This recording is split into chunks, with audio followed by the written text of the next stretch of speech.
I'm going to call the cops on you. The woman's voice echoed across my driveway before I could even step out of my truck. It was the third morning in a row that Lillian Ashford's white Tesla sat inside my private garage, taking up space like she owned the place. She stood outside on the pavement, phone in hand, wearing a navy blazer that screamed authority, her arm raised like a weapon, ready to report me for whatever crime she'd invented this time. I had lived here for 3 years in peace, maintaining my home and the pond I built legally on my own property. Then Lillian became HOA president 8 months ago, and suddenly, everything I did became her problem. Drop a comment below on where you're watching from, because this neighborhood war is about to get serious. My name is Austin Crawford. I'm 44 years old, a retired mechanical engineer who left the corporate grind early to live quietly in Pinewood Heights, a quiet suburb about 30 miles outside the city. The house I bought 3 years ago sits right on the edge of the HOA boundary, which means my backyard and the decorative pond I built fall completely outside their jurisdiction. I checked the property surveys twice before I ever broke ground. The pond is 18 feet wide, lined with natural stone, stocked with koi, surrounded by native plants, and it sits exactly 22 feet beyond the HOA line. When Lillian knocked on my door 6 weeks ago with a clipboard and a tight smile, demanding I remove it for violating landscape standards, I showed her the survey map and county permit. She stared at the documents, her jaw tight, and said, "Regulations are regulations, Mr. Crawford." That was the last civil conversation we had. After that visit, the harassment started in earnest. 2 weeks later, an email arrived citing me for weeds along my walkway, $75. Then faded paint on my door, $120. Then a mailbox leaning off vertical, $80. I documented everything, took photos, and kept copies. The fines were baseless, but fighting each one would cost more than paying. I knew what she was doing. Building pressure, creating a paper trail, trying to force me out or make me crack. So I installed a 4-camera security system, 2 covering the front, 1 on each side, and 1 inside the garage aimed at the door. I researched property law for 3 straight evenings, reading through state statutes on trespass and private property rights. If she escalated, I wanted to be ready. That escalation arrived last night at 11:03 p.m. I was in bed when my phone buzzed with a motion alert from the garage camera. I opened the app and watched the live feed as Lillian's white Tesla pulled into my driveway, headlights cutting through the darkness. She got out, walked up to my garage door, and held up a small black device, a universal remote programmer. She pointed it at the sensor. My garage door rolled open, and she drove the Tesla inside. She parked it dead center, got out, and used the remote to close the door halfway before walking away on foot. The whole thing took 4 minutes. I watched the footage twice, my mind already calculating. She left the car there because she expected me to do something rash. Yell at her, damage the vehicle, or give her ammunition. Or maybe she thought I wouldn't dare expose her because of her position. Either way, she miscalculated. This morning, I woke at 6:15 a.m., dressed, grabbed coffee, and headed to the garage. I hit the door opener, and it groaned upward 2 feet before stopping. The Tesla sat there, blocking my truck, the smell of rubber and exhaust still faint in the air. I stood for a moment, staring at it, feeling the cold clarity settle in. This wasn't anger anymore. This was a line crossed. I pulled out my phone, downloaded all 4 camera angles from the night before, and reviewed the state code I'd bookmarked, Section 240.15 on defense of private property. Then I called Ray Tompkins. Ray answered on the second ring. Ray and I go back 7 years, back when I was still consulting and he was doing contract welding work for industrial sites. He's 52 now, runs his own welding business, certified and licensed. I told him I needed my garage door welded shut, legally and safely, with permits and full documentation. There was a pause. Ray said, "You got a situation in there." I said yes, a vehicle that wasn't mine, parked without permission. He asked if I had proof. I told him I had 4 camera angles showing the owner using a cloning device to break in and park it there at 11 p.m. Ray was quiet for a beat, then said, "You're covered under 240.15. I'll be there by noon." I thanked him and hung up. I sent Lillian a polite email. "Mrs. Ashford, I noticed your vehicle is parked on my private property without permission. Please arrange to remove it at your earliest convenience. I didn't expect a reply. I didn't get one. Instead, I walked back into my kitchen, poured another cup of coffee, and sat down at my table with my laptop. I opened the property deed, the survey maps, and the security footage files. Ray was coming at noon. By then, I wanted every document printed, organized, and ready, because I knew what came next. Lillian wasn't going to let this go quietly, and neither was I. Ray Tompkins pulled up at 11:58 a.m. in his white work van with the faded logo on the side. Right on time, like always. He climbed out wearing his usual set-up steel-toe boots, worn jeans, a gray work shirt with his name stitched on the pocket, and a welding mask tucked under his arm. I met him in the driveway, handed him a folder with the printed permits and property deed.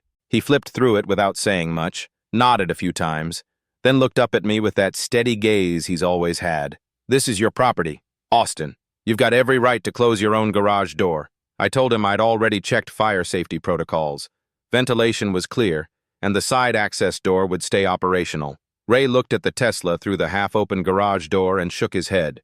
Who leaves a $60,000 car in somebody else's garage and just walks away? I didn't answer that directly, but I told him Lillian Ashford wasn't careless. She was calculating. Ray set up his equipment quickly, laying out his welding torch, metal plates, safety cones, and fire extinguisher with the efficiency of someone who'd done this work for 30 years while he prepped.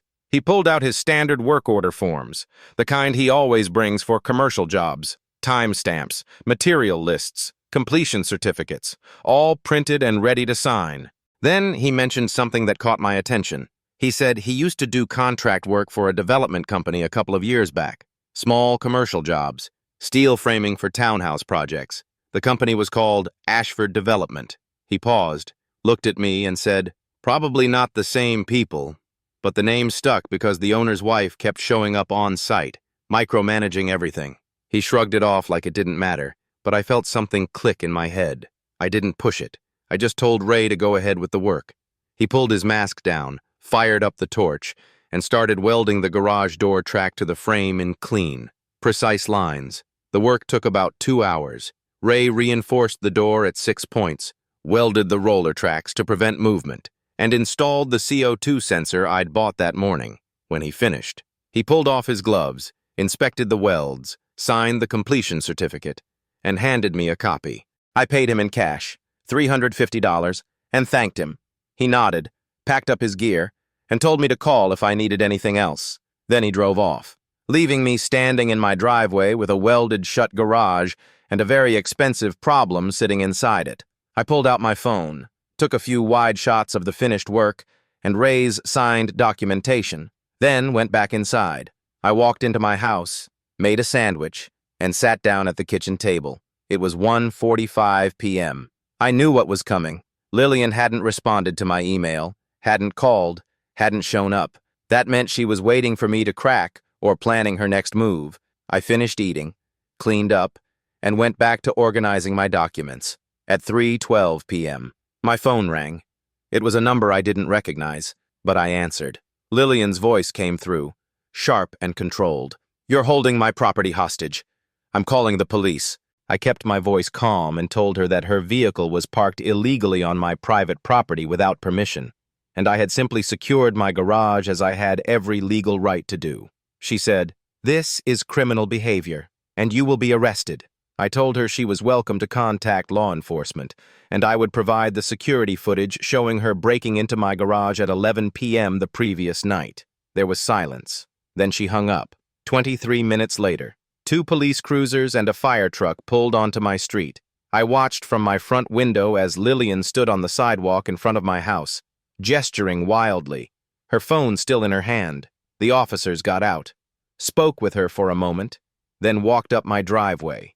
I met them at the door. The older officer, badge-reading Sergeant Dalton, asked if I was Austin Crawford. I said I was. He asked if I had welded my garage door shut with a vehicle inside. I said yes, my garage door, my property, and a vehicle parked there without permission. He asked if I had proof of ownership and proof that the vehicle was unauthorized. I pulled out my tablet and showed him the security footage. All 4 camera angles, time-stamped at 11:07 p.m. the previous night. The video showed Lillian using a remote device to open the garage, driving the Tesla inside, and walking away. Sergeant Dalton watched it carefully, then asked if I had sent any communication to the vehicle owner. I showed him the email I'd sent that morning. He asked if the welding work met county safety codes. I handed him Ray's signed certificate and the filed permit. Dalton read through everything, taking his time, while Lillian stood at the end of my driveway shouting something I couldn't quite hear. Sergeant Dalton finally looked up and said, "Mr. Crawford, you're within your legal rights. The vehicle was parked on your property without permission. You secured your own garage following proper safety protocols.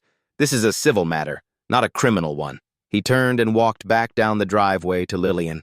I couldn't hear the full conversation, but I saw her face go red, saw her pointing at me, and saw Dalton shaking his head. The fire crew checked the garage ventilation from the outside, confirmed there was no immediate hazard, and left. The police stayed a few more minutes, took notes, and then Dalton came back up to me. He said, "Mrs. Ashford is upset, but there's nothing we can do here. If she wants her vehicle back, she'll need to work it out with you or take it to civil court."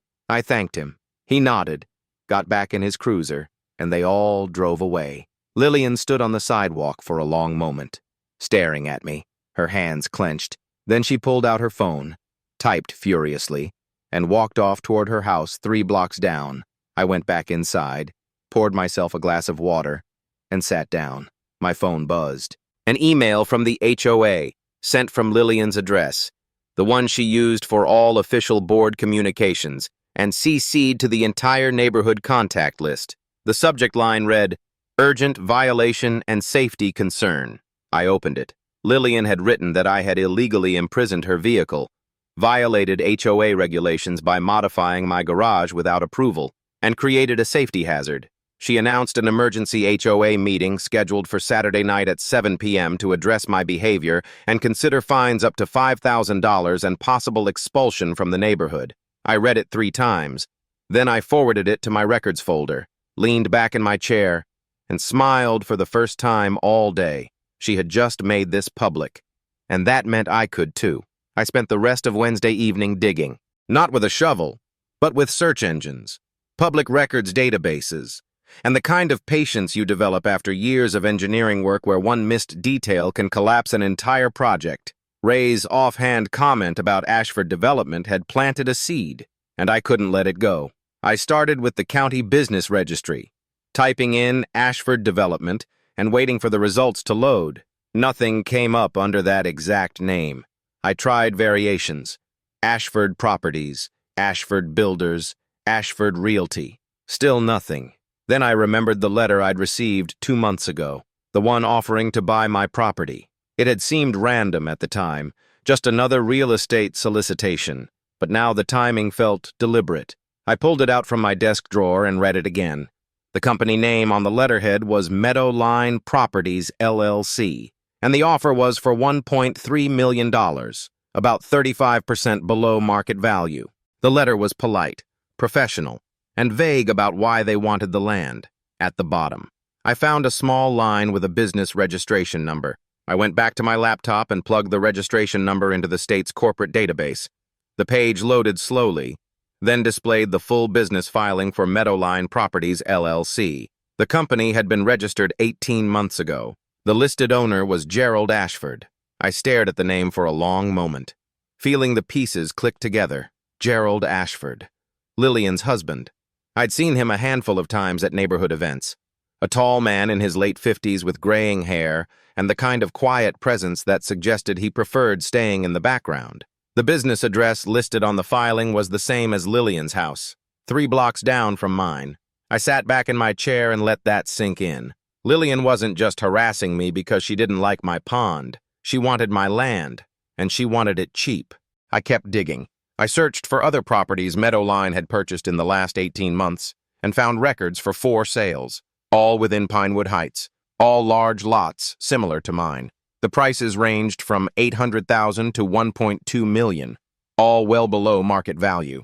I cross-referenced the addresses with HOA records and found something that made my pulse quicken. All four of those properties had been hit with repeated fines in the months before their sales, patterns identical to what I was experiencing now. One family racked up over $6,000 in violations for landscaping, roof discoloration, and driveway issues before finally selling.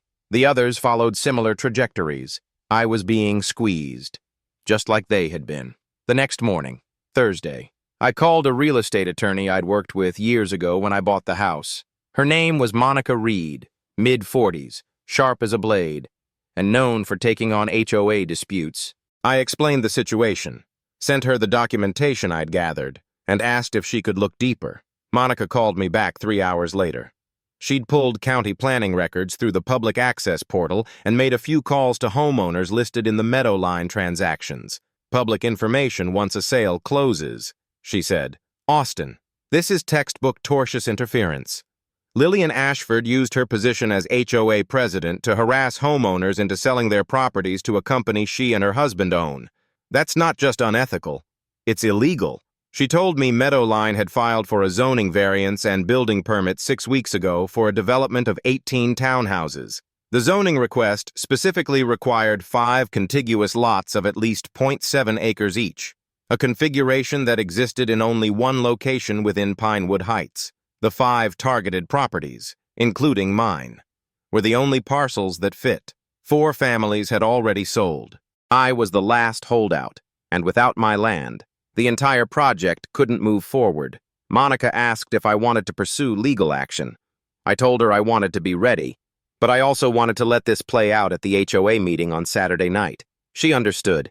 She said she'd prepare a draft complaint for harassment, abuse of authority, and tortious interference, and she'd gather everything we'd need if this went to court. Then she told me something that made the picture even clearer. She'd reached out to one of the 4 families who had sold, a couple named the Tompkins. I felt my stomach drop. Monica said the family had been fined relentlessly before finally selling to Meadowline just to escape the pressure. The husband's name was Raymond Tompkins. Ray, my welder. Ray had been one of Lillian's victims. I called Ray that afternoon.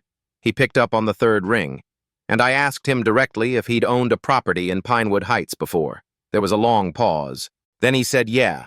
He and his wife had lived here for 6 years until last year. They'd loved the house, but the HOA fines became unbearable. He said they'd paid over $5,000 in violations in 6 months, and when Meadowline Properties offered to buy, they took it just to get out. Ray said he didn't realize until after the sale that the company was connected to Lillian. His voice was quiet, tired. He said, I didn't want to bring it up yesterday. Austin. Felt like old wounds. But yeah, that's why the name stuck with me. I should have told you. I told him he didn't owe me an explanation, but I was going to make sure what happened to him didn't happen to anyone else. Ray was quiet for a moment, then said, good. Someone needs to stop her. That night, I sat down and mapped it all out. 5 properties, 4 sold under pressure. Mine the last piece. Lillian had escalated from fines to outright trespassing because time was running out. Without my lot, the zoning variance failed, and the development collapsed. I printed everything, the corporate filings, the sale records, the fine histories showing the systematic pattern across all 5 families, the planning permits, and the map showing how the lots lined up perfectly for the zoning requirement. Then I emailed Monica and told her I wanted her at the HOA meeting on Saturday with a full presentation ready. She said she'd be there. I leaned back, stared at the ceiling, and felt the anger shift into something colder and sharper. Lillian thought she could bully me into submission. She thought I'd crack under the pressure, sell cheap, and disappear like the others. But I wasn't going anywhere. And on Saturday night, everyone in Pinewood Heights was going to know exactly what she'd been doing. Friday morning. I woke up at 5:30 a.m. with a clear plan. Monica had agreed to meet me at 9, and I wanted everything organized before she arrived. I made coffee, sat down at my kitchen table, and started laying out documents in chronological order. Corporate filings, sale records, HOA fine histories, zoning variance applications, property surveys, and the security footage from Tuesday night, all printed, labeled, and placed in clear folders. This wasn't just about defending myself anymore. This was about exposing a system that had been weaponized for profit. Monica arrived at 9:03 a.m., carrying a leather briefcase and a laptop. She sat up at my dining table, opened her computer, and got straight to work. The first thing she did was pull up her existing templates for HOA abuse cases, complaints she'd filed dozens of times before for harassment and tortious interference. She customized one for my situation, filling in Lillian's name, Meadowline Properties, and the timeline of fines and property purchases. She explained that the pattern of targeted fines followed by below-market offers was textbook interference, and the legal framework was already well established. Monica said if we filed this complaint, it would trigger an investigation, but she wanted to wait until after the HOA meeting on Saturday. She believed a public confrontation would be more effective because it would force the entire neighborhood to witness what had been happening. I agreed. The legal system would handle the consequences, but the court of public opinion needed to see this first. Next, Monica pulled up the Tesla's GPS data. She'd filed a subpoena request on Thursday afternoon, and Tesla Corporation had expedited the response because the case involved documented evidence of harassment with video proof and a pending legal filing. The data came back as a summary report showing location pings, timestamps, and visit durations rather than full telemetry. Monica opened the spreadsheet and scrolled through. The Tesla had pinged at my address or within 50 feet of my property 47 times over the last 3 months. Each visit ranged from 15 minutes to 2 hours. Most occurred between 10 p.m. and midnight, times when I was likely asleep and wouldn't notice. Monica looked up at me and said, "This is systematic stalking designed to create psychological pressure." She highlighted the entries, color-coded them by duration, and printed out a summary chart. The pattern was undeniable. While Monica worked on the legal documents, I focused on the presentation. I pulled up a slide template I'd used for consulting work years ago, clean layouts with minimal formatting, and started filling in sections: timeline of fines, corporate structure of Meadowline Properties, sale prices versus market value, showing an average loss of 38%, zoning variance requirements, GPS summary data, security footage stills, and finally, a map overlay showing the 5 properties and the proposed townhouse development. I kept the slides simple, black text on white background, no flashy graphics, just facts and numbers. Monica reviewed it and nodded. "Let the evidence speak. Don't editorialize." I saved the file and backed it up twice. At 2:15 p.m., my doorbell rang. I opened it to find Paul Hendricks standing on my porch. Paul was my next-door neighbor, 60 years old, a retired postal worker, someone I'd exchanged pleasantries with over the fence but never really talked to in depth. He looked uncomfortable, shifting his weight from one foot to the other, and asked if he could come in. I invited him into the living room, offered him a seat, and waited. Paul sat down, rubbed his hands together, and said he needed to tell me something. He said he'd been watching what was happening with Lillian and my property, and it reminded him of what happened to the Tompkins family last year. Then he told me something I hadn't known.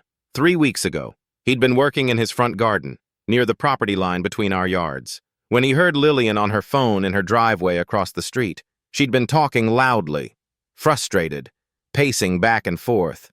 He'd heard her say something about needing to close the last acquisition before the zoning deadline in December. Paul said he hadn't understood what it meant at the time, but after seeing the Tesla incident and the HOA email, he realized Lillian was talking about my property. I asked Paul if he'd be willing to share that information publicly at the HOA meeting. He hesitated, looked down at his hands, and said he didn't want trouble with Lillian or the board.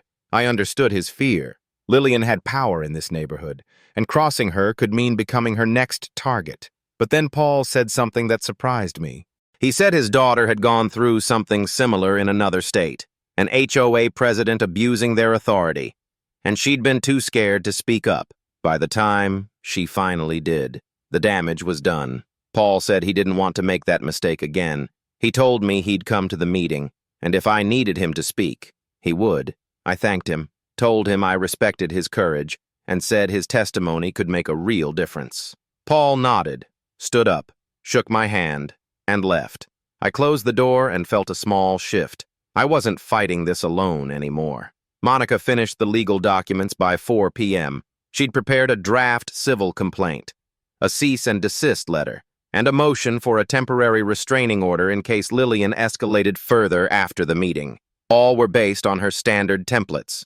adjusted for the specifics of my case. She printed 3 copies of everything, placed them in labeled folders, and handed one to me. She said the complaint was ready to file Monday morning if needed, but she wanted to see how the meeting played out first. She believed that once the neighborhood saw the evidence, Lillian's authority would collapse, and the HOA board would have no choice but to remove her. Monica packed up her briefcase, told me to stay calm tomorrow night, let the evidence speak, and not to engage emotionally. No matter what Lillian said, I promised I'd keep my cool. She left at 4:30 p.m., and I spent the rest of the evening rehearsing the presentation, checking every slide, every number, every document. This wasn't about revenge. This was about accountability. And tomorrow night, Lillian Ashford was going to answer for what she'd done. Saturday night arrived with the kind of weight that settles in your chest hours before the actual event. I left my house at 6:45 p.m., carrying my laptop, the USB drive with the presentation, and a folder with printed backup copies of every document. Monica was already waiting in the parking lot of the community center when I pulled in, her car parked near the entrance. She stepped out, briefcase in hand, wearing a dark blazer and an expression that told me she was ready for battle. We walked into the building together, and I could feel the tension immediately. The meeting room was set up with rows of folding chairs facing a long table at the front, where the HOA board usually sat. By 6:55 p.m., the room was nearly full. I counted 63 people, more than I'd ever seen at a neighborhood meeting. Some faces I recognized, others I didn't. Paul Hendricks was sitting near the back, catching my eye and giving a small nod. Ray Tompkins had come too, standing against the side wall with his arms crossed.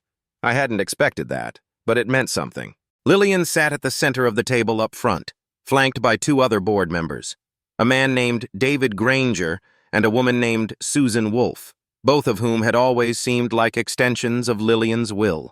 Gerald Ashford sat in the front row, just off to the side, his face blank and unreadable. Lillian wore a burgundy blazer, her hair pulled back tightly, and she had a stack of papers in front of her that she kept shuffling.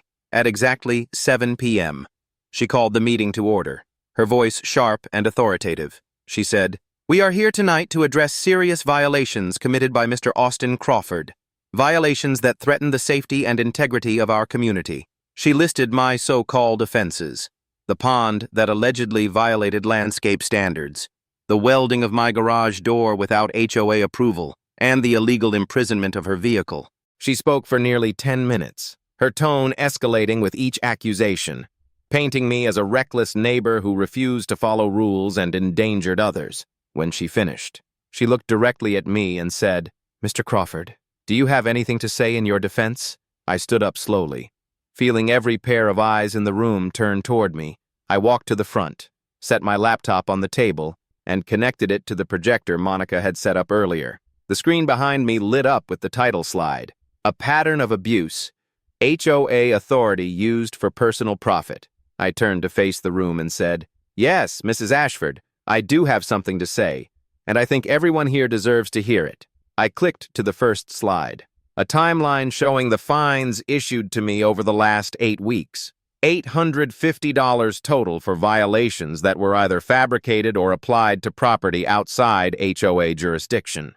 I explained each one briefly, showing photos of the so-called weeds that were actually native wildflowers, the paint on my door that was less than a year old, and the mailbox that was perfectly vertical. Then I clicked to the next slide, a comparison chart showing the same pattern of fines issued to 4 other families over the last 18 months. The Tompkins family, fined over $5,000. The Morgans, the Bakers, the Reynoldses, all fined repeatedly in the months before they sold their homes. The room went quiet. I saw people leaning forward, whispering to each other.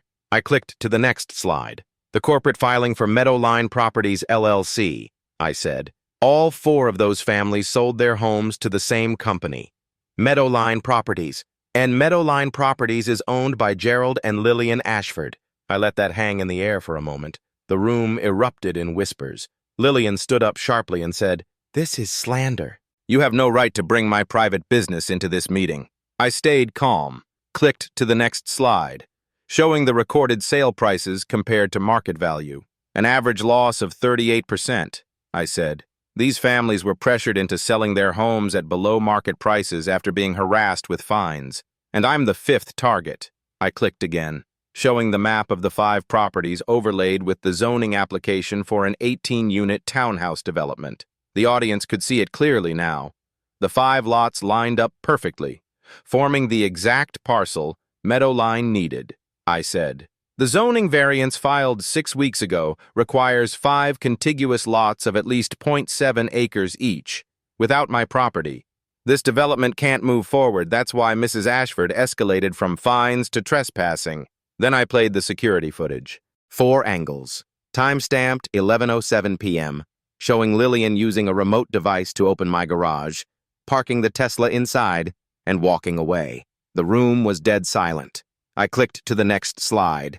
The GPS summary data.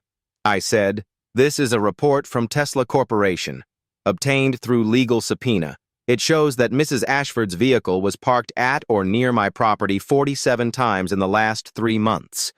Most visits occurring late at night. This isn't enforcement of HOA rules. This is systematic harassment designed to force me to sell." Lillian's face had gone pale, but she recovered quickly, standing and saying, "You have no proof of intent. I was simply monitoring violations as part of my duties." That's when Monica stood up. She walked to the front, opened her briefcase, and said, "Mrs. Ashford, I'm Monica Reed, Mr. Crawford's attorney.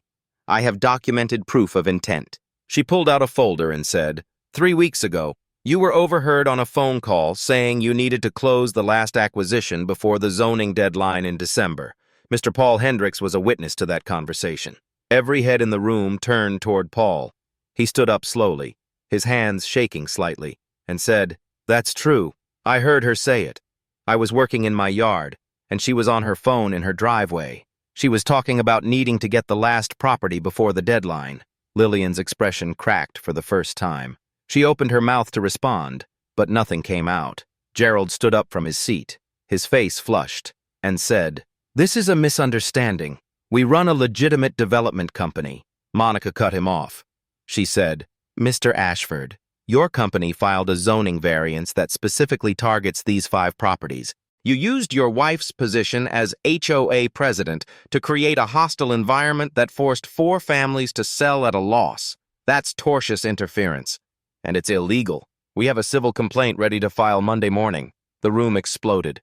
People were shouting questions, some directed at Lillian, some at Gerald. David Granger and Susan Wolfe looked stunned, clearly unaware of what had been happening. One woman in the 3rd row stood up and said, "I want a vote.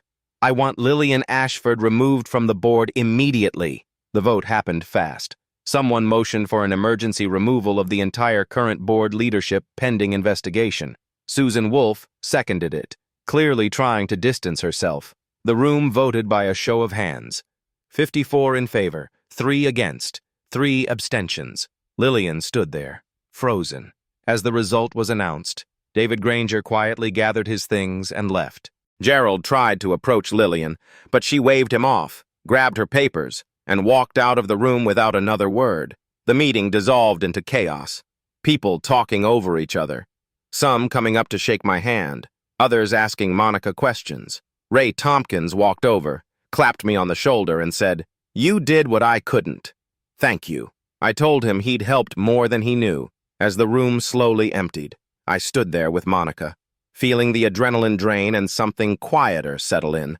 Justice. Real and witnessed. Monday morning, Monica filed the civil complaint at 9 a.m. sharp. The lawsuit named Lillian Ashford, Gerald Ashford, and Meadowline Properties LLC as defendants, citing harassment, abuse of authority, tortious interference with property rights, and fraud. The complaint requested $250,000 in damages, covering emotional distress, legal fees, and punitive damages designed to deter similar conduct. Monica also filed a motion to compel restitution for the 4 families who'd already sold, demanding they be compensated for the difference between what they received and the true market value, within hours. The local news picked up the story. A reporter called me on Tuesday afternoon asking for an interview, but I declined. The evidence spoke for itself, and I had no interest in becoming a public figure. What mattered was that the truth was out. And the system was responding. 10 days after the HOA meeting, Lillian and Gerald's attorney contacted Monica with a settlement offer. They wanted to avoid a public trial. Understandable given the documented evidence and the media attention. The settlement terms were straightforward. $85,000 was paid to me directly. $22,000 was distributed among the 4 families who'd been pressured into selling, with each family receiving compensation proportional to their losses.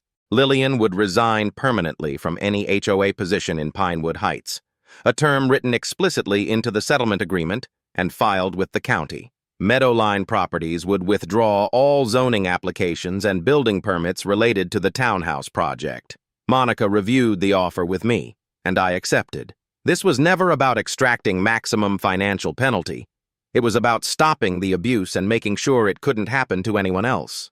The settlement was finalized 3 weeks later, and the funds were distributed by mid-December, with the legal matter resolved. I turned my attention back to my property. The first thing I did was remove the welds from my garage door and have it professionally repaired. The Tesla had been retrieved by a towing company Lillian hired the day after the HOA meeting, and I never saw it again. Then I focused on the pond. I'd fought to keep it, but now I wanted to rebuild it into something better, something that represented the principle I'd stood for. I hired a landscaping company, expanded the pond by 40%, added a small waterfall feature, installed LED lights around the perimeter, and placed stone benches on 2 sides. In the center, I installed a wooden sign with a simple inscription carved into it: private property, built on principle, not permission. It wasn't a declaration of defiance. It was a reminder, for me and for anyone else who saw it, that standing up for what's right doesn't require aggression or bitterness.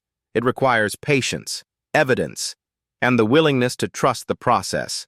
Lillian and Gerald sold their house 6 weeks after the settlement and moved out of Pinewood Heights. I never spoke to them again. The HOA elected a new board in January, and the first thing they did was vote to audit all fines issued over the previous 2 years.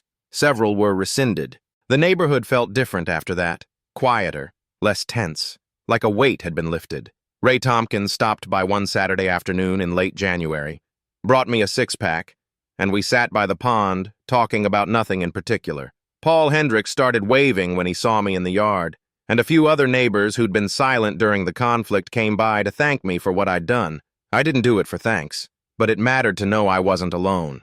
I learned something through all of this. Power unchecked will always find a way to abuse the vulnerable, but accountability is stronger than authority when it's backed by truth. You don't need to be loud. You don't need to fight with your fists. You need to document, prepare, and trust that justice, when given the right evidence, will do its job. If this story resonated with you, if you believe in standing up against abuse of power through legal means and evidence rather than violence, then support Karma Clause. Subscribe, share these stories, and let's build a community that values accountability over intimidation. Because the next time someone tries to bully you into submission, you'll know exactly what to do. Gather your proof, stay calm, and let the truth do the fighting.